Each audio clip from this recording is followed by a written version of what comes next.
Hello everyone and welcome back. I recently completed all the Crash 4 developer times and thought I'd make a list of the ones that were the most difficult for me. This list is based off my personal opinion. I think everyone who does these will have a completely different list based on which levels you enjoy playing and which areas of platforming you're stronger at. Before we start the top 5, I have some honourable mentions that did not make the list. The first honourable mention is Truck Stopped. This one's highly personal because it's my least favourite level in the game with the exception of Rush Hour. I hated learning how to be fast enough to make both rope cycles with Torna, and I had a lot of issues with hitting the time crates in the air on Crash's section. The second honourable mention is Potion Commotion. If you haven't figured it out by now, I don't like playing as Torna. I think I had to mention this one because if you don't do the Akano triple spin glitch, this level would be extremely difficult. However, don't be fooled by the ghost. It doesn't take the hidden 3-second crate, so you can finish behind it and still beat the time. The third and final honourable mention is A Real Grind. Now the most important thing you need to realise for this level is that you do not need the triple mask. Getting the triple mask will make the end of the level easier, but it'll also make the start 100 times harder. I spent an hour constantly resetting the beginning. I'm convinced sometimes the game glitches that second shark cycle by making the second shark come up before the first one's even finished going down. Once I'd given up trying to keep my mask, this only took 3 attempts. The first 2 runs I lost my mask at the beginning, was still on pace for a 42-second run until I somehow messed up the climb to the top at the end of the level. The run I closed, it was just by chance I got the right cycle to keep the mask, and I got slowed down for 2 seconds at the very end, so it shows this time still has some leeway. But yeah, without further ado, starting off this list at number 5, we have There He Blows. I personally found the very short amount of time that you play as Dingodile in this level to be very annoying. There's a lot that slows you down in this level, but when you're playing as Dingodile, trying to grab TNTs quickly was harder than it should have been. And then you get to the end of the Dingo section, and it's crazy how often you fail a run, because even though you've blown up a bunch of TNTs, the gate stays perfectly intact. Now, I failed a lot of runs in Crash's section thinking I had to go faster than I really needed to. The 24-second developer time seemed very intimidating, but the reality is that you can play Crash's section very safe, which is exactly what I ended up doing in the end. I had to wait for the fire crates after the raft, since they're almost never on a good cycle. Jump over the double rats, jump onto the Arcu and the time crate, and then figure out which platforms with the fire crates were safe to jump on. The reason I had to do all this safe was because I needed to keep as many masks as possible for the ending, with the RNG Nitros on the second last platform and the detonator crate, which I can never seem to hit without taking damage. So yeah, the combination of the annoying Dingo section and the 400 fire crates and explosives made this one a bit annoying. Number 4 is Nitro Processing. This level had no redeeming factors, like no parts of the level that made me think, okay, well this part isn't too bad. It has enemies in annoying places, no more so than the very start of the level where if you don't go immediately, you have to wait like 5 to 10 seconds before you can start. The wheel sections you need to try and skip. As always, watch out for fire crates because they're a great thing to keep in time trial mode. Annoying uphill sections that you can actually go faster by going up the very side, but I'm just terrible at that.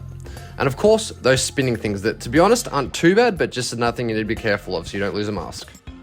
Having the triple mask isn't 100% essential, but it does make the middle and the end of the run easier, which I did appreciate since I'm not very good at this level. But if you can skip the wheels, get through the middle section with triple mask, and do the uphill sections fast, you're probably going to have no issues here. Coming in at number 3, we have Rude Awakening. The beginning of this level is where the issues were for me, specifically the section between the boulders. This is where all my resets were. Approaching the boulders, I had to slow down since going to the left of the first boulder usually resulted in clipping the nitro crate. Then trying to hit all 3 time crates under the bug was annoying.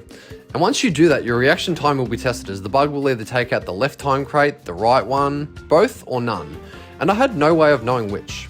The rest of the level was pretty smooth, but I need to mention why this time is so tight. I don't use the ghost because I find it annoying, but if you watch the developer ghost on the grinding section, you'll notice it spins a time crate at the top of the uphill bit before the triple mask. There's no time crate there for us 99% of the time, but I can assure you it's there for them. I also noticed this happens in Out for Launch after the 2D gauntlet section.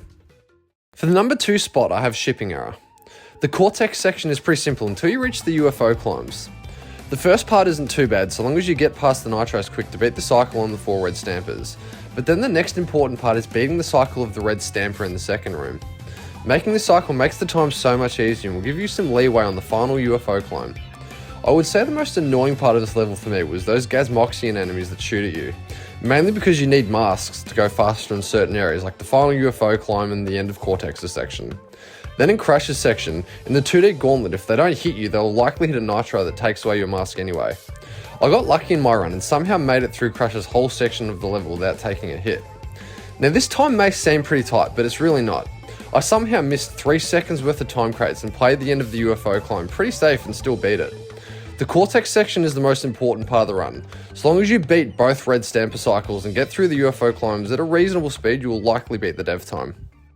At number 1 we have Jetboard Jetty. This level shouldn't have been as hard as it was, but yeah, this one took me the longest. Making the rope cycle was easy. In fact, just about every attempt that I made it to the second rope I got on it. The annoying part of making the cycle was that swinging rat after the first rope. It's in such an annoying position every time and had such a bad hitbox. Another thing that resets more runs that I'm proud of is that fire crate right before the first jetboard section. It was almost never on the right cycle, so more often than not I just have to leave a time crate or two there just to avoid losing my mask.